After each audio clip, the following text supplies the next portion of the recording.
Hello everyone, എല്ലാവർക്കും സുഖല്ലേ മക്കളെ? അപ്പൊ പഠിത്തത്തിന്റെ ഒക്കെ ഗംഭീര ഉഷാറിൽ നടക്കുന്നുണ്ടാവും അല്ലെ? അപ്പൊ SSLC IT പ്രീ മോഡൽ എല്ലാം കഴിഞ്ഞിട്ടുണ്ടാവും. IT മോഡൽ എക്സാം നടക്കുന്ന ഒരു സമയമാണ്. അപ്പൊ നമ്മൾ ഒട്ടും വൈകാതെ തന്നെ നമ്മുടെ റിവിഷൻ മുന്നോട്ട് കൊണ്ടുപോകണം. ഇന്ന് നമ്മൾ കൺസ്യൂമർ സാറ്റിസ്ഫാക്ഷൻ ആൻഡ് പ്രൊട്ടക്ഷൻ എന്ന് പറയുന്ന ചാപ്റ്ററിന്റെ ഒരു കംപ്ലീറ്റ് റിവിഷൻ ആണ്. അതിന്റെ മേജർ ഏരിയാസ് എല്ലാം നമ്മൾ കവർ ചെയ്യുന്നതായിരിക്കും. അപ്പൊ ഈ ചാനൽ ഇതുവരെ പഠിച്ചിട്ടില്ലാത്തവര് ഈ ഒരു വീഡിയോ നിങ്ങൾക്ക് നല്ല രീതിയിൽ ഹെൽപ്ഫുൾ ആയിരിക്കും എന്ന് ഞാൻ ഉറപ്പ് തരുന്നു. അപ്പൊ എല്ലാവരും ഈ ഒരു ചാപ്റ്ററിന്റെ ഒരു റിവിഷൻ കംപ്ലീറ്റ് ചെയ്യാൻ ഒപ്പം കൂടെ പോകുന്നുള്ളൂ. അപ്പൊ ചാനൽ ആദ്യമായിട്ട് കാണുന്നവരുണ്ടെങ്കിൽ ജസ്റ്റ് ഒന്ന് സബ്സ്ക്രൈബ് ചെയ്തോളൂ കേട്ടോ. അപ്പൊ നിങ്ങളുടെ വിലയേറിയ നിർദ്ദേശങ്ങളെല്ലാം കമന്റ് ബോക്സിൽ മെൻഷൻ ചെയ്യാൻ മറക്കരുത്. അപ്പൊ നമുക്ക് ഒട്ടും വൈകിക്കാതെ തന്നെ ഇന്നത്തെ ക്ലാസ്സിലേക്ക് കിടക്കാം. Okay, so the chapter is consumer satisfaction and protection. അപ്പൊ നമുക്ക് നോക്കാം. അപ്പൊ ആദ്യം തന്നെ ഈ ഒരു ചാപ്റ്ററിനകത്ത് ഉള്ള ഒരു ഭാഗം എന്താന്ന് വെച്ച് കഴിഞ്ഞാൽ, എന്താണ് കൺസ്യൂമർ, ആരാണ് ഒരു കൺസ്യൂമർ എന്ന് പറയുന്നത്, അതാണ് നമുക്ക് ആദ്യം പഠിക്കാനുള്ളത്.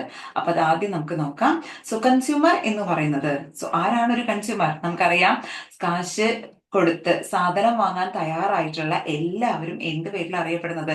കൺസ്യൂമർ എന്നുള്ള പേരിലാണ് അറിയപ്പെടുന്നത് അല്ലെ? Consumer is a person who purchases and uses the goods and services by paying or agreeing to pay a price. ഒരു ഉപഭോക്താവ് എന്ന് പറയുന്നത് ഒരു വ്യക്തിയാണ്. Who purchases and uses the goods and services by paying. അപ്പൊ ഗുഡ്സും സർവീസും ഒക്കെ ആളെ ഉപയോഗിക്കും. By paying or agreeing to pay a price. ഒന്നെങ്കിൽ കാശ് പേ ചെയ്തുകൊണ്ടോ അല്ലെങ്കിൽ കാശ് ചെയ്യാം എന്നുള്ള ഒരു ധാരണയുടെ അടിസ്ഥാനത്തിലോ സാധനങ്ങൾ പർച്ചേസ് ചെയ്യുകയും യൂസ് ചെയ്യുകയും ചെയ്യുന്ന ഒരു വ്യക്തിയാണ് എന്തെന്ന് പറയുന്നത്? ഒരു കൺസ്യൂമർ എന്ന് പറയുന്നത്. ഓക്കെ, അപ്പൊ അങ്ങനെയാണെങ്കിൽ നമ്മളൊരു സാധനം പർച്ചേസ് ചെയ്യുന്ന സമയത്ത് എന്തൊക്കെ കാര്യങ്ങളാണ് എക്സ്പെക്ട് ചെയ്യുക? So one of the important question ആണ് ഈ ചാപ്റ്ററിൽ നമ്മൾ ആദ്യം പഠിച്ചിരിക്കേണ്ട. So the most important question ആണ് എന്ത്? What are the aspects that a consumer expects while purchasing products and using services. ഒരു പ്രൊഡക്റ്റ് പർച്ചേസ് ചെയ്യുന്ന സമയത്തോ സർവീസസ് ഉപയോഗിക്കുന്ന സമയത്തോ ഒരു കൺസ്യൂമർ എക്സ്പെക്ട് ചെയ്യുന്ന കാര്യങ്ങൾ എന്തൊക്കെയാണ്? സോ നമ്മൾ ഒരു സാധനം വാങ്ങിയെന്ന് വിചാരിക്കുക, നമ്മൾ എക്സ്പെക്ട് ചെയ്യുന്ന സാധനം എന്തൊക്കെ തന്നെയായിരിക്കും? ക്വാളിറ്റി, നല്ല ക്വാളിറ്റി ഉള്ള പ്രൊഡക്ട്സ് ആയിരിക്കണം എന്നുള്ളത് നമ്മൾ എക്സ്പെക്ട് ചെയ്യാറുണ്ട്. അതേപോലെ തന്നെ അതിന്റെ വിശ്വാസ്യത, റിലയബിലിറ്റി നമ്മൾ നോക്കാറുണ്ട്. ദെൻ ആഫ്റ്റർ സെയിൽ സർവീസ്, നമ്മൾ വൺസ് അത് വിൽപ്പന കഴിഞ്ഞ ശേഷവും അതിന്റെ സേവനങ്ങൾ നമുക്ക് ലഭിക്കാറുണ്ടോ? വാറണ്ടി, ഗ്യാരണ്ടി, ഇതെല്ലാമാണ് ഇവിടെ വരുന്നത്. ദെൻ ഫെയർ പ്രൈസ്, നമ്മളൊരു അർഹിക്കുന്ന വിലയ്ക്ക് തന്നെയാണോ നമുക്ക് ആ ഒരു പ്രൊഡക്റ്റ് കിട്ടിയത് എന്നുള്ളത്. ഇത്രയും കാര്യങ്ങളാണ് നമ്മളൊരു സാധനം പർച്ചേസ് ചെയ്യുന്ന സമയത്ത് നമ്മൾ ഉദ്ദേശിക്കുന്നത്. ഗുഡ് ആറ്റിറ്റ്യൂഡും കൂടി. ഓക്കെ, സോ ആ സാധനം വിൽപ്പന നടത്തുന്ന ആളിൽ നിന്ന് നമ്മൾ പ്രതീക്ഷിക്കുന്ന മറ്റൊരു കാര്യം ഗുഡ് ആറ്റിറ്റ്യൂഡും കൂടിയാണ്. Okay, so quality, reliability, after sale service, fair price, good attitude. അപ്പൊ മക്കളെ ഇപ്പൊ തന്നെ പഠിച്ചോളൂ. അപ്പൊ കൺസ്യൂമർ ആരാന്ന് പറഞ്ഞു? ഒരു സാധനം പർച്ചേസ് ചെയ്യുന്ന സമയത്ത് ഒരു കൺസ്യൂമർ എക്സ്പെക്ട് ചെയ്യുന്ന കാര്യങ്ങൾ എന്തൊക്കെ എന്നുള്ളത് നമ്മൾ പറഞ്ഞു. ഇനി നമുക്ക് അതിനോട് ചേർന്ന് നമുക്ക് എന്താണ് ഈ സാറ്റിസ്ഫാക്ഷൻ എന്നുള്ളത് നോക്കാം. It is the act of fulfilling the wants of the consumer through the consumption of goods and services. It is called satisfaction. എന്താണ് സാറ്റിസ്ഫാക്ഷൻ? നമുക്ക് സാധനങ്ങൾ അതേപോലെ തന്നെ സേവനങ്ങളും ഇതെല്ലാം ഉപയോഗിക്കുക വഴി നമ്മുടെ വാണ്ട്സ്, നമ്മുടെ ആവശ്യങ്ങളെല്ലാം തൃപ്തിപ്പെടുത്താൻ നമുക്ക് സാധിക്കുകയാണെന്നുണ്ടെങ്കിൽ, നമ്മളൊരു ഉപ്പൊന്നും വേണ്ട, ഇപ്പൊ ഞാൻ നിങ്ങൾക്ക് മുന്നിൽ ഇരുന്ന് പഠിപ്പിക്കാൻ എനിക്ക് മുന്നിൽ വേണ്ട കുറച്ച് സാധനങ്ങളൊക്കെ ഉണ്ട്, എന്നാൽ മാത്രമേ എനിക്ക് ഇത് പോസിബിൾ ആവുള്ളൂ. അപ്പൊ ആ ഒരു ആവശ്യം എനിക്ക് നിറവേറ്റാൻ കഴിയുന്നുണ്ടെങ്കിൽ, ആ നിറവേറ്റാൻ കഴിയുന്ന ഈ ഒരു സിറ്റുവേഷനെയാണ്, ആ തൃപ്തിപ്പെടുത്തുന്ന ഒരു സിറ്റുവേഷനാണ് എന്തെന്ന് അറിയപ്പെടുന്നത്? Satisfaction. It is the act of fulfilling the wants of the consumer through the consumption of goods and services. It is called satisfaction. Okay, ഇനി അടുത്ത ഈ ഒരു ചാപ്റ്ററിലെ ഏറ്റവും ഇമ്പോർട്ടന്റ് ആയിട്ടുള്ള മറ്റൊരു ക്വസ്റ്റ്യൻ ആണ് എന്ത്? What are the various circumstances where the consumers are exploited or cheated? ഒരു കൺസ്യൂമർ എക്സ്പ്ലോയിറ്റ് ചെയ്യുകയോ ചീറ്റ് ചെയ്യപ്പെടുകയോ ആയിട്ടുള്ള സിറ്റുവേഷൻസ് എന്തൊക്കെയാണ്? So first of all, selling low quality products. അതായത് നമ്മൾ എല്ലാവരും പ്രൊഡക്റ്റ് വാങ്ങുന്ന സമയത്ത് നമ്മൾ എക്സ്പെക്ട് ചെയ്യുന്നത് എന്താണ്? നല്ല ക്വാളിറ്റി ഉള്ള പ്രൊഡക്റ്റ് ആയിരിക്കണം എന്നുള്ളത്. പക്ഷെ ലോ ക്വാളിറ്റി പ്രൊഡക്റ്റ് വിറ്റ് കഴിഞ്ഞാലോ അത് നമ്മൾ എക്സ്പ്ലോയിറ്റ് ചെയ്യപ്പെടുകയോ ചീറ്റ് ചെയ്യപ്പെടുകയോ ആയിട്ടുള്ള സിറ്റുവേഷൻ ആണ്. Then second one, adulteration. എന്താണ് ഈ അഡൾട്രേഷൻ? ദാറ്റ് ഈസ് മായം ചേർക്കൽ. നമ്മൾ വാങ്ങുന്ന പ്രൊഡക്റ്റ് മായം ചേർത്തതാണെങ്കിൽ സോ ഷുവർലി നമ്മൾ എക്സ്പ്ലോയിറ്റഡ് ആയി ഓർ നമ്മൾ ചീറ്റഡ് ആയി. Then charging excess price. എന്താണ്? സോ ആ ഒരു പ്രൊഡക്റ്റിന് വില 10 രൂപയാണെങ്കിൽ നമ്മളിൽ നിന്നും 11-12 രൂപ ഈടാക്കുകയാണെന്നുണ്ടെങ്കിൽ this is also a situation where we are getting exploited or cheated. Okay, then the next important point is manipulation in weights and measures. അളവിലും തൂക്കത്തിലും എല്ലാം കൃത്രിമം കാണിക്കുക, അതാണ് നാലാമത്തെ situation. then finally, delay in making services available to the consumers. കൺസ്യൂമേഴ്സിന് service കിട്ടേണ്ട സമയത്ത് തന്നെ ലഭിക്കണം അല്ലെ? ഫോർ എക്സാമ്പിൾ എനിക്ക് നല്ലൊരു പനിയായിട്ടോ അല്ലെങ്കിൽ സീരിയസ് ആയിട്ട് എന്നെ ഹോസ്പിറ്റലൈസ് ചെയ്യണമെന്ന് വിചാരിക്കും ഒരു വ്യക്തിയെ. അപ്പൊ ഹോസ്പിറ്റലൈസ് ചെയ്യുന്ന സമയത്ത് ആൾക്ക് കിട്ടേണ്ട ഉടനടി സേവനം ലഭിച്ചു കഴിഞ്ഞാൽ ആൾ ചിലപ്പോൾ രക്ഷപ്പെടുമായിരിക്കും. പക്ഷെ ഓൺ ദ ടൈം അപ്പൊ നമ്മൾ പേപ്പർ വർക്കും അത് ഇതൊക്കെ പറഞ്ഞ് ഒരു ആക്സിഡന്റ് ആയ ആളെ കൊണ്ടുപോകുന്ന സമയത്ത് പേപ്പർ വർക്കും അത് ഇതൊക്കെ പറഞ്ഞ് ഡിലേ ചെയ്യിച്ചു കഴിഞ്ഞാൽ ഷുവർ ആയിട്ടും എന്ത് സംഭവിക്കും? ഉറപ്പായിട്ടും ആളുടെ ജീവന് തന്നെ അത് ഒരു ആപത്തായി മാറും.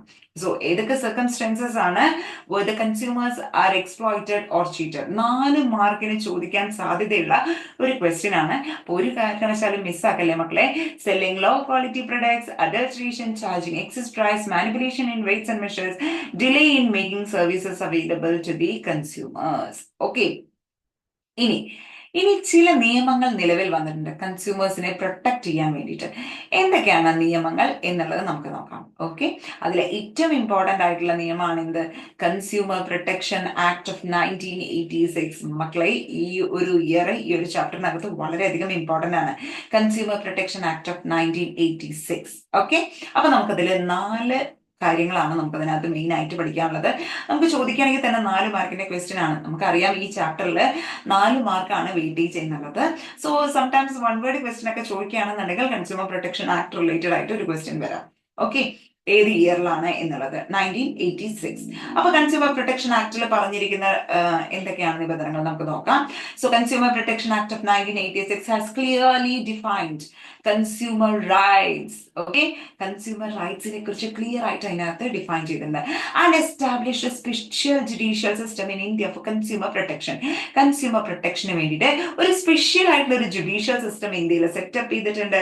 കൺസ്യൂമർ റൈറ്റ്സിനെ കുറിച്ച് ക്ലിയർ ആയിട്ട് ഡിഫൈൻ ചെയ്തിട്ടുണ്ട്. അതാണ് ഒന്നാമത്തെ point as per the consumer right protection act. Okay, ഇനി രണ്ടാമത്തെ പോയിന്റ് നോക്കാം.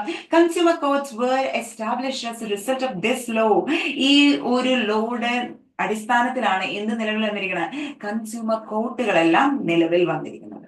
ഓക്കെ, ഇനി അങ്ങനെയാണെന്നുണ്ടെങ്കിൽ ബാക്കിയുള്ള പോയിന്റ്സും കൂടി നമുക്ക് നോക്കിയാലോ കൺസ്യൂമർ പ്രൊട്ടക്ഷൻ ആക്ടിൽ വരുന്നത്. ഓക്കെ, സോ നമുക്ക് നോക്കാം. So what are the rights of the consumers provided by the consumer protection act of 1986. 1986 consumer protection act അനുസരിച്ച് എന്തൊക്കെ റൈറ്റ്സ് ആണ് ഒരു കൺസ്യൂമർക്ക് ലഭിക്കുന്നത് എന്നുള്ളത് നമുക്ക് നോക്കാം. 4 റൈറ്റ്സ് ആണ് കിട്ടുന്നത്. നമ്മൾ എന്താണ് കൺസ്യൂമർ പ്രൊട്ടക്ഷൻ ആക്ട് എന്നുള്ളത് നോക്കി. ഒന്നാമത്തേത് the right to be protected against the marketing of goods and services which are hazardous to life and property. ഒരു മനുഷ്യന്റെ ജീവനും സ്വത്തിനും അപായമുണ്ടാക്കുന്ന ആപത്തുണ്ടാക്കുന്ന തരത്തിലുള്ള ഗുഡ്സ് ആൻഡ് സർവീസസിന്റെ മാർക്കറ്റിംഗിനെതിരെ പ്രൊട്ടക്ഷൻ ലഭിക്കുന്നു. The right to be protected against the marketing of goods and services which are hazardous to life and property. Then second point നോക്കാം. The right to be informed about the quality related aspects of goods and services. നമുക്ക് ലഭിക്കുന്ന ഗുഡ്സിന്റെയും സർവീസസിന്റെയും എല്ലാം quality related ആയിട്ടുള്ള ആസ്പെക്ട്സിനെ കുറിച്ച് നമുക്ക് അറിയാനുള്ള അവകാശമുണ്ട്. Okay, then the right to have access to goods and services at fair price. സാധനങ്ങളായിക്കോട്ടെ സേവനങ്ങളായിക്കോട്ടെ അതിൽ അർഹിക്കുന്ന വിലയ്ക്ക് നമുക്ക് അതെല്ലാം കിട്ടാനുള്ള അവകാശമുണ്ട്. So the right to be heard and to seek redressal at appropriate forums. So if there is any issues, എന്തെങ്കിലും നമുക്ക് അതുമായിട്ട് റിലേറ്റ് ചെയ്തിട്ടുള്ള പ്രോബ്ലം ഉണ്ടെങ്കിൽ അതിന് നമുക്ക് കറക്റ്റ് ആയിട്ടുള്ള ഒരു സംവിധാനത്തിലൂടെ അതിനൊരു നീതി കിട്ടാനുള്ള അവകാശമുണ്ട്. ഇതെല്ലാം നമ്മുടെ റൈറ്റ് ടു അതല്ലെങ്കിൽ നമ്മുടെ കൺസ്യൂമർ പ്രൊട്ടക്ഷൻ ആക്ട് ഓഫ് 1986 നമുക്ക് കിട്ടുന്ന അവകാശങ്ങളാണ്. സോ ഇത് കൂടാതെ റൈറ്റ് ടു കൺസ്യൂമർ എഡ്യൂക്കേഷനും ഇതിന്റെ ഒരു ഭാഗമാണ് ഈ പറയുന്ന റൈറ്റ് ടു കൺസ്യൂമർ ആക്ടിലെ കൺസ്യൂമർ എഡ്യൂക്കേഷൻ ആക്ട് അല്ലെങ്കിൽ ഈ പറയുന്ന കൺസ്യൂമർ പ്രൊട്ടക്ഷൻ ആക്ടിൽ വരുന്നതാണ് എന്ത് റൈറ്റ് ടു കൺസ്യൂമർ എഡ്യൂക്കേഷൻ എന്നുള്ളത് കൂടി. ഓക്കെ, ഇനി അടുത്തൊരു ഏരിയ ആണ് ഇത് കൺസ്യൂമർ കോർട്ട് എന്ന് പറയുന്നത്. ചില സിറ്റുവേഷൻസ് ഉണ്ട്. നിങ്ങൾ ആലോചിച്ചു കഴിഞ്ഞാൽ നമുക്കറിയാം എന്ത് ചില സിറ്റുവേഷൻ എടുത്ത് നോക്കിക്കഴിഞ്ഞു കഴിഞ്ഞാൽ എന്താണ് ഈ കൺസ്യൂമേഴ്സ് എല്ലാം എക്സ്പ്ലോയിറ്റ് ചെയ്യപ്പെടുകയോ ചീറ്റ് ചെയ്യപ്പെടുകയോ ആയിട്ടുള്ള സിറ്റുവേഷൻസ് ഉണ്ട് അല്ലെ. കൺസ്യൂമേഴ്സ് എക്സ്പ്ലോയിറ്റ് ചെയ്യപ്പെടുകയോ ചീറ്റ് ചെയ്യപ്പെടുകയോ ആയിട്ടുള്ള സിറ്റുവേഷൻസ് ഉണ്ട്.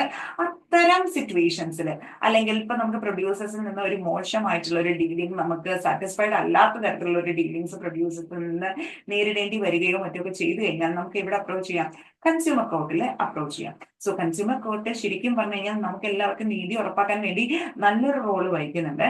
നമ്മുടെ ഇന്ത്യയിലെ കൺസ്യൂമർ കോർട്ടുകൾ 3 ലെവലിലുണ്ട്. ഡിസ്ട്രിക്ട് ലെവലിലും സ്റ്റേറ്റ് ലെവലിലും നാഷണൽ ലെവലിലും എല്ലാം ഉണ്ട്. ഇനി കൺസ്യൂമർ കോർട്ടിന്റെ ഫീച്ചേഴ്സ് എന്തൊക്കെയാണ് എന്നുള്ളത് നോക്കിയിട്ട് നമുക്ക് ഡിഫറെന്റ് ലെവലിലുള്ള കൺസ്യൂമർ കോർട്ടുകളെ കുറിച്ച് നമുക്ക് ഡിസ്കസ് ചെയ്യാം. Okay, so features of consumer കോർട്ടിന്റെ പ്രത്യേകത എന്താ? നമുക്ക് ഒരു തവണ എക്സാമിന് ചോദിച്ചിട്ടുണ്ട് കേട്ടോ. നോർമൽ കോർട്ടിന്റെ പ്രൊസീജിയറും കൺസ്യൂമർ കോർട്ടിന്റെ പ്രൊസീജിയറും തമ്മിലുള്ള ഡിഫറൻസ് എന്താണ് എന്നുള്ളത്. സോ കൺസ്യൂമർ കോർട്ടിന്റെ ഫീച്ചർ എന്ന് പറയുന്നത് സിമ്പിൾ ആയിട്ടുള്ള പ്രൊസീജിയർ ആണ്. Okay, then second one, fast assurance of justice. വളരെ പെട്ടെന്ന് തന്നെ നമുക്ക് നീതി ഉറപ്പാക്കാൻ സാധിക്കും. ദെൻ മൂന്നാമത്തേത് ലെസ് കോർട്ട് എക്സ്പെൻസ്. കോർട്ടിൽ വരുന്ന എക്സ്പെൻസ് എന്താണ്? വളരെ കുറവാണ്. ഇതാണ് കൺസ്യൂമർ കോർട്ടിന്റെ എന്തൊക്കെ ഫീച്ചേഴ്സ് എന്ന് പറയുന്നത്. ഇനി അടുത്ത ഈ ചാപ്റ്ററിനെ എപ്പോഴും ചോദിച്ചു കണ്ടിട്ടുള്ള ഒരു ക്വസ്റ്റ്യൻ ആണ് എന്ത്? Situations when complaints about consumer disputes can be filed. ഏതൊക്കെ സിറ്റുവേഷനിൽ നമുക്ക് കൺസ്യൂമർ കോർട്ടിൽ പരാതി കൊടുക്കാൻ പറ്റുന്ന, ഏതൊക്കെ തരത്തിലുള്ള നമുക്ക് കംപ്ലൈന്റുകൾ കൊടുക്കാൻ സാധിക്കും എന്നുള്ളതാണ് ക്വസ്റ്റ്യൻ. ഓക്കെ, അപ്പൊ നമുക്ക് നോക്കാം. So when the purchased product is damage, sure അല്ലേ? നമ്മൾ വാങ്ങിയ സാധനം ഡാമേജ് ആണെന്ന് കണ്ടു കഴിഞ്ഞാൽ, ഇപ്പൊ നമ്മൾ നോക്കിക്കേ, ഓൺലൈനിൽ നമ്മൾ പല പ്രൊഡക്റ്റുകളും വീട്ടിലേക്ക് പർച്ചേസ് ചെയ്യാറുണ്ട്. സോ അത് ഡാമേജ് ആണെന്ന് കണ്ടു കഴിഞ്ഞാൽ നമ്മൾ ചുമ്മാ ഇരിക്കുമോ? ഇല്ല, ഷുവർ ആയിട്ട് നമ്മൾ എന്ത് ചെയ്യും? തിരിച്ച് ആ സാധനം റിട്ടേൺ ചെയ്യാണ് ചെയ്യുക, അല്ലെ? അപ്പോൾ പർച്ചേസ്ഡ് പ്രൊഡക്റ്റ് ഡാമേജ്ഡ് ആണെന്നുണ്ടെങ്കിൽ നമുക്ക് കംപ്ലൈന്റ്സ് കൊടുക്കാം. അതേപോലെ തന്നെ ഡിഫക്റ്റീവ് ആയിട്ടുള്ള services received from government, non government, private institution, ഇതുപോലുള്ള സ്ഥലങ്ങളിൽ നിന്നെല്ലാം ഡിഫക്റ്റീവ് ആയിട്ടുള്ള, നമ്മളെ എക്സ്പെക്ട് ചെയ്ത തരത്തിലുള്ളതല്ലാത്ത സർവീസസ് നമുക്ക് ലഭിക്കുകയാണെങ്കിൽ നമുക്ക് ആ ഒരു സിറ്റുവേഷനിലെ കംപ്ലൈന്റ് കൊടുക്കാം. Then appropriation of price over and above the amount legally fixed or marked on the outer gate. ചിലപ്പോൾ പുറം കവറിൽ ഒരു എമൗണ്ട് എഴുതിയിട്ടുണ്ടാവും, പക്ഷെ നമ്മൾ അതിനേക്കാളും കൂടുതൽ നമ്മളിൽ നിന്ന് വില ഈടാക്കുകയാണെന്നുണ്ടെങ്കിൽ ആ ഒരു സിറ്റുവേഷനിൽ നമുക്ക് എന്ത് ചെയ്യാം? ഈ പറയുന്ന കൺസ്യൂമർ കോർട്ടിലെ പരാതിപ്പെടാം. ഓക്കെ, ഇനി ഇത് കൂടാതെ ഏതൊക്കെ സിറ്റുവേഷൻസ് ഉണ്ട്? ഇതുപോലെ ഒരുപാട് സിറ്റുവേഷൻസ് ഉണ്ട്, നിങ്ങൾക്ക് തന്നെ ആലോചിച്ചാൽ കിട്ടാവുന്നതേ ഉള്ളൂ. ഇനി violation of the prevention of adulteration law. മായം ചേർക്കാൻ പാടില്ല എന്ന് പറഞ്ഞ നിയമമുണ്ട്, പക്ഷെ അത് വയലേറ്റ് ചെയ്ത് മായം ചേർത്ത് കഴിഞ്ഞാൽ അതിനെതിരെ നമുക്ക് പരാതിപ്പെടാം. So sale of products which are harmful to life and safety, മനുഷ്യന്റെ ജീവനും സ്വത്തിനും എല്ലാം ഹാനികരമാവുന്ന തരത്തിലുള്ള പ്രൊഡക്ട്സ് വിറ്റ് കഴിഞ്ഞാൽ അതിനെതിരെ കേസ് കൊടുക്കാം. Loss due to trading methods which lead to unfair practices and limited consumer freedom. ഇനി ചില എന്താ പറയുന്നത്, ഈ ചില ട്രേഡിംഗ് മെത്തേഡ്സ്, ചില അഡ്വർടൈസ്മെന്റ്സും മറ്റൊക്കെ ഉണ്ട്. ചില ട്രേഡിംഗ് മെത്തേഡ്സ് കാരണം എന്താണ് അൺഫെയർ ആയിട്ടുള്ള പ്രാക്ടീസസും മറ്റൊക്കെ നേരിടേണ്ടി വന്നിട്ടുണ്ടെങ്കിൽ ശരിക്കും പറഞ്ഞാൽ അതിലൂടെ നമുക്ക് നഷ്ടം വരാനുണ്ട്. അതേപോലെ തന്നെ കൺസ്യൂമർ ഫ്രീഡം വളരെ കുറവാണ് അവിടെ ഉണ്ടാകുന്നത്. അതേപോലെ തന്നെ giving misleading advertisement four increasing the sales കൂട്ടാൻ വേണ്ടി, വിൽപ്പന കൂട്ടാൻ വേണ്ടി നമ്മുടെ ടിവിയിലൊക്കെ നോക്കിക്കഴിഞ്ഞാൽ പല അഡ്വർടൈസ്മെന്റ് നോക്കിക്കഴിഞ്ഞു കഴിഞ്ഞാൽ തന്നെ നമുക്കറിയാം മിസ്ലീഡിംഗ് ആയിട്ടുള്ള അഡ്വർടൈസ്മെന്റ് ലീഡ്സ് ടു, അത്തരത്തിലുള്ള അഡ്വർടൈസ്മെന്റ് ഉണ്ടെങ്കിൽ നമുക്ക് അതിനെതിരെയും കൺസ്യൂമർ കോർട്ടിലെ പരാതി കൊടുക്കാൻ സാധിക്കും. ഓക്കെ, അപ്പൊ ഏതൊക്കെ സിറ്റുവേഷനിലാണ് നമുക്ക് കൺസ്യൂമർ കോർട്ടിലെ പരാതി കൊടുക്കുക എന്നുള്ളത് നമ്മൾ നോക്കി. ഇനി ഈ പരാതി കൊടുത്തു കഴിഞ്ഞാൽ നമുക്ക് കിട്ടുന്ന സൊല്യൂഷൻ എന്താണെന്നുള്ളത് അറിയണ്ടേ? So what are the compensations for consumer disputes obtained through consumer court? അതിന് നമുക്ക് കിട്ടുന്ന സൊല്യൂഷൻസ് ആണ്. So first of all replacing the product. ഒന്നുകിൽ നമ്മൾ പർച്ചേസ് ചെയ്ത പ്രൊഡക്റ്റ് ഡാമേജ് ആണെങ്കിൽ, ഡിഫക്റ്റീവ് ആണെങ്കിലോ നമുക്ക് എന്ത് ചെയ്യാം? ഈ പറയുന്ന പ്രൊഡക്റ്റ് റീപ്ലേസ് ചെയ്ത് കിട്ടും. ഇനി repayment of cash paid or excess amount appropriated. ഇനി നമ്മൾ അടച്ച തുക നമുക്ക് റീഫണ്ട് ചെയ്ത് കിട്ടും, അല്ലെങ്കിലോ നമ്മളിൽ നിന്ന് അധികമായി ഈടാക്കിയ തുക നമുക്ക് തിരിച്ചെടുക്കാം. Then monetary compensation for the loss. Okay, നമുക്ക് എന്താണോ പണനഷ്ടമുണ്ടായത് അതിനുള്ള മോണിറ്ററി നഷ്ടപരിഹാരം നമുക്ക് ലഭിക്കും. ഓക്കെ, സോ ഇതുപോലെയുള്ള നമുക്കൊരു 5-6 പോയിന്റ് നമുക്ക് ഇവിടെ വരുന്നുണ്ടെങ്കിലും നമുക്ക് എന്ത് ചെയ്താൽ മതി? ഇതിലെ ഏറ്റവും നിങ്ങൾക്ക് എളുപ്പം തോന്നുന്ന ഒരു 4 പോയിന്റ്, അതായത് ഏതൊക്കെ സിറ്റുവേഷനിൽ കംപ്ലൈന്റ് കൊടുക്കാം, എന്തൊക്കെ സൊല്യൂഷൻസ് ആണ് നമുക്ക് അവിടെ നിന്ന് കിട്ടുക. Direction to rectify the defects in services, stopping harmful trade practices, prohibition of the sale of harmful food items, reimbursement of the expenses incurred in lodging the complaint. ഞാൻ എല്ലാം ഡീറ്റെയിൽ ആയിട്ട് എക്സ്പ്ലെയിൻ ചെയ്യാത്തത് video lengthy ആവണ്ട എന്ന് കരുതിയിട്ടാണ്. അപ്പൊ മക്കളെ, ഞാൻ പറഞ്ഞ പോലെ തന്നെ ഏതൊക്കെ സിറ്റുവേഷനിൽ നമുക്ക് കംപ്ലൈന്റ് കൊടുക്കാം എന്നുള്ള 4 സിറ്റുവേഷൻസ് നോക്കാം. ഏതെങ്കിലും ഒരു 3-4 മാക്സിമം ആണ് ഞാൻ ഈ പറയുന്നത്. അപ്പൊ ഞാൻ ഇതിലൊരു 6-7 പോയിന്റ് ഇൻക്ലൂഡ് ചെയ്തിട്ടുണ്ടെങ്കിലും നിങ്ങൾ എന്ത് ചെയ്താൽ മതി? ഇതിൽ നിന്നും 4 പോയിന്റ് മാക്സിമം പഠിച്ചാൽ മതി. Minimum 1, maximum 4. ഓക്കെ, ഇനി പറയുന്ന കൺസ്യൂമർ പ്രൊട്ടക്ഷൻ ആക്ട് അനുസരിച്ച് 3 ലെവലിൽ അഡ്വൈസറി കൗൺസിൽസ് ഉണ്ട്. District consumer protection council, state ലെവലുണ്ട്, നാഷണൽ ലെവലുണ്ട്. ഇതിന്റെ എല്ലാം റെസ്പോൺസിബിലിറ്റി എന്ന് പറയുന്നത് എന്താണ്? ആ പർട്ടിക്കുലർ ഗവൺമെന്റിനെ എന്ത് ചെയ്യുക? കൺസ്യൂമർ റൈറ്റ്സിനെ കുറിച്ച് ഒരു അഡ്വൈസ് കൊടുക്കുക എന്നുള്ളതാണ്.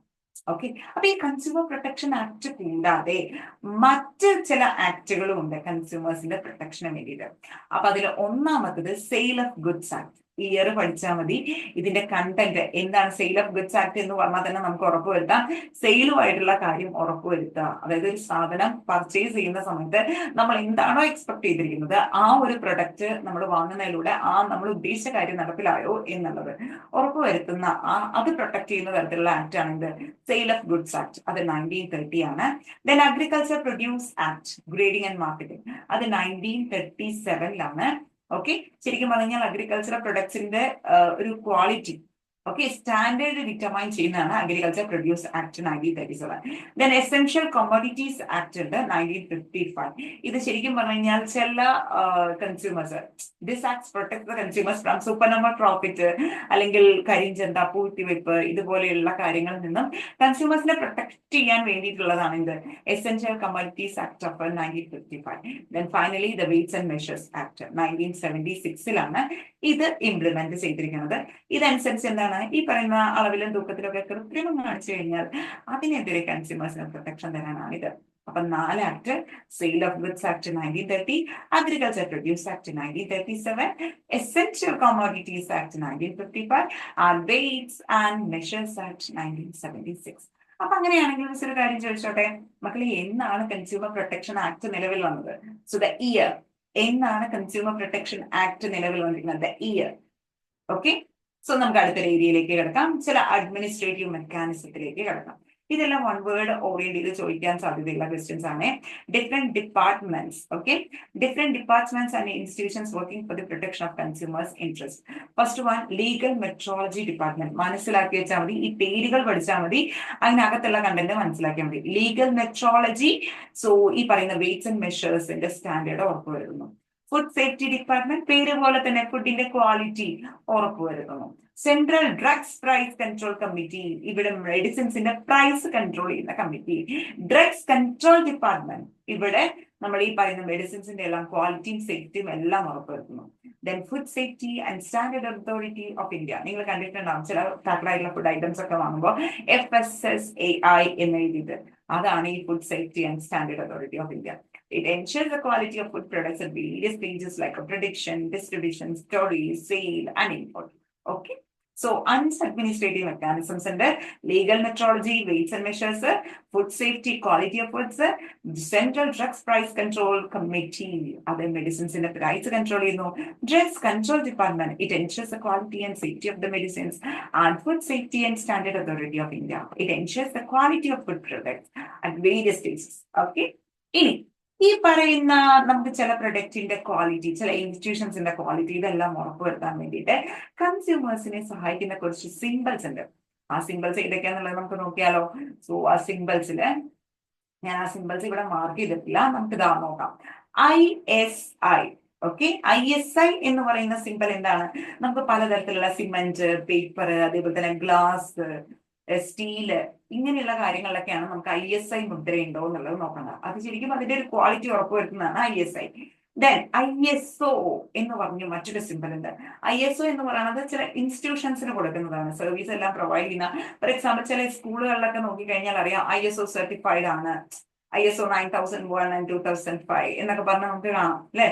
അതെന്താ, ചില ഇൻസ്റ്റിറ്റ്യൂഷൻസിന്റെ ക്വാളിറ്റി ഉറപ്പുവരുത്തുന്നതാണ് ISO. ഇനി BIS ഹോൾമാർക്ക്ഡ് ആയിട്ടുള്ള സിമ്പിൾസ് എന്താണ്? ഗോൾഡിന്റെ പ്യൂരിറ്റി ഉറപ്പുവരുത്തുന്ന സിമ്പിൾ ആണ് അത്. ഓക്കെ. ദെൻ അഗ്മാർക്ക് എന്താ മക്കളെ? അഗ്മാർക്ക് എന്ന് പറയുന്നത് ഈ പറയുന്ന ഫോറസ്റ്റ് അതേപോലെ തന്നെ അഗ്രികൾച്ചറൽ പ്രൊഡക്ട്സിന്റെ എല്ലാം ക്വാളിറ്റി നമ്മൾ കണ്ടില്ലേ, ഈ പറയുന്ന നെയ്യിന്റെ ഒക്കെ ക്വാളിറ്റി പറയുന്നത് എന്തിനാണ്? അഗ്മാർക്ക് സിമ്പിൾ അല്ലെങ്കിൽ നമുക്ക് ഉറപ്പുവരുത്താം ക്വാളിറ്റി നല്ല ക്വാളിറ്റി ഉള്ളതാണ് എന്നുള്ളത്. ദെൻ CE എന്ന് പറഞ്ഞു കഴിഞ്ഞാൽ എന്താണ്? ഇലക്ട്രോണിക്സ് ആൻഡ് ഇലക്ട്രിക്കൽ അപ്ലയൻസിന്റെ ക്വാളിറ്റി ഉറപ്പുവരുത്തുന്നതാണ് CE എന്ന് പറയുന്നത്. ഓക്കെ. ദെൻ FPO എന്താണ്?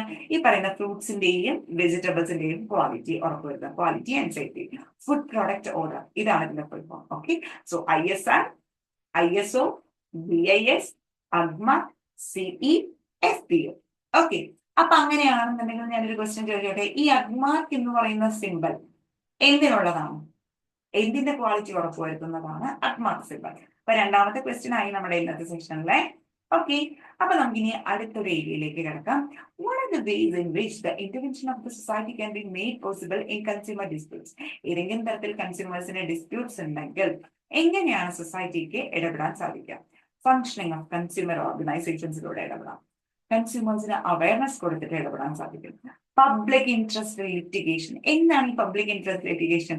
പൊതു താല്പര്യ ഹർജി. അപ്പൊ പൊതുവായിട്ട് ഒരു താല്പര്യമുണ്ടെങ്കിൽ അതെല്ലാവരുടെയും ഒപ്പുശേഖരിച്ചുകൊണ്ട് നമ്മൾ ആ ഒരു ആവശ്യം മുന്നോട്ട് വെക്കുന്നു. That is public interest litigation. Then day observation. ആ ഒരു ഡേയുടെ ഇമ്പോർട്ടൻസ് ഉറപ്പുവരുത്താൻ വേണ്ടി ആ ഡേയുടെ ഒബ്സർവേഷൻ നടത്തുന്നു. Okay, so what are the ways by which consumer education can be ensured? Consumer education ഉറപ്പുവരുത്താൻ പറ്റുന്ന വഴികൾ ഏതൊക്കെയാ? അവയർനെസ് പ്രോഗ്രാമിലൂടെ നടത്താം, കരിക്കുലത്തിലെ ഇൻക്ലൂഷൻ നടത്തിയിട്ട് അതിന്റെ ഭാഗമായിട്ടാണ് നമ്മളിപ്പോ 10ാം ക്ലാസ്സിൽ ഇത് പഠിക്കുന്നത് അല്ലെ. Then observance of the national consumer day. December 24 national consumer day നമ്മൾ ഒബ്സർവ് ചെയ്യുന്നത്. Intervention of the media, poster exhibition, ഇതിലൂടെ എല്ലാം നമുക്ക് കൺസ്യൂമർ എഡ്യൂക്കേഷൻ പോസിബിൾ ആക്കാം. ഓക്കെ, ഇനി കൺസ്യൂമർ എഡ്യൂക്കേഷൻ കിട്ടിയ വ്യക്തി, ഓക്കെ, ഒരാൾക്ക് കൺസ്യൂമർ എഡ്യൂക്കേഷൻ കിട്ടിയെന്ന് വിചാരിക്കാം. സോ എങ്ങനെയാണെന്നുള്ളത് നോക്കാം. So what are the ways in which consumers are empowered through consumer education? ശരിക്കും അത് കിട്ടിക്കഴിഞ്ഞു കഴിഞ്ഞാൽ so helps to consume the sensibly as per the wants. നമ്മുടെ ആവശ്യങ്ങൾക്കനുസരിച്ച് എന്ത് ചെയ്യാൻ പറ്റും? സാധനങ്ങളെല്ലാം കൺസ്യൂം ചെയ്യാൻ സാധിക്കും. Helps to acquire information regarding products and services. ഈ പ്രൊഡക്റ്റുകളെ കുറിച്ചും സർവീസസുകളെ കുറിച്ചുമുള്ള ഇൻഫർമേഷൻസ് നമുക്ക് കളക്ട് ചെയ്തെടുക്കാൻ സാധിക്കും. Enables the consumer to make the right choices, whether it is good or bad. എന്നുള്ള ചോയ്സ് ഉണ്ടാക്കാൻ സാധിക്കും. Makes the consumer aware of his or her rights. ആളുടെയും റൈറ്റ്സിനെ കുറിച്ച് അവെയർ ആക്കാൻ സാധിക്കും. Makes them capable of intervening in consumer disputes. Consumer ഡിസ്പ്യൂട്ട്സിൽ ഇടപെടാൻ ആളെ പ്രാപ്തരാക്കുന്നു. ഇത്രയും കാര്യങ്ങളാണ് ഒരു കൺസ്യൂമർ എഡ്യൂക്കേഷനിലൂടെ നമ്മളെ സഹായിക്കുന്നത്. സോ നമ്മളൊരു കൺസ്യൂമർ എഡ്യൂക്കേഷൻ കിട്ടിയ വ്യക്തിയാണെന്ന് വിചാരിക്കാം. നമ്മളിൽ ഉണ്ടാകുന്ന ഹാബിറ്റ്സ് എന്തൊക്കെയായിരിക്കും ഒരു കൺസ്യൂമർ എഡ്യൂക്കേഷൻ കിട്ടിയ വ്യക്തിയിൽ? So what habits will be formed as a result of consumer education program? ഇത് one of the important question ആണ് മക്കളെ, last question. So ask for the bill for every purchasing. നമ്മൾ എന്ത് purchase ചെയ്താലും നമ്മൾ bill ചോദിച്ചു വാങ്ങും. അതാണ് ഒരു habit. Then make sure that the weights and measures are accurate. ഇപ്പൊ ഇലക്ട്രോണിക് വെയിങ് മെഷീൻസ് ഒക്കെയാണ് അല്ലെ. അപ്പൊ അതുകൊണ്ട് തന്നെ എന്താണ് ശരിക്കും പറഞ്ഞാൽ അതെല്ലാം അക്യുറേറ്റ് ആണോ എന്നുള്ളത് നമ്മൾ ചെക്ക് ചെയ്യും.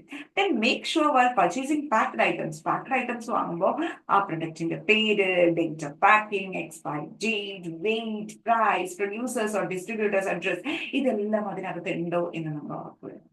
Then not the symbols representing the standard of the products. അതായത് പ്രൊഡക്റ്റിന്റെ സ്റ്റാൻഡേർഡ് ഉറപ്പുവരുത്തുന്ന സിമ്പിൾസ് അതിനകത്തുണ്ടോ എന്നുള്ളത് നമ്മൾ ഉറപ്പുവരുത്തുന്നു. Okay, so understand how to use and operate the products purchase.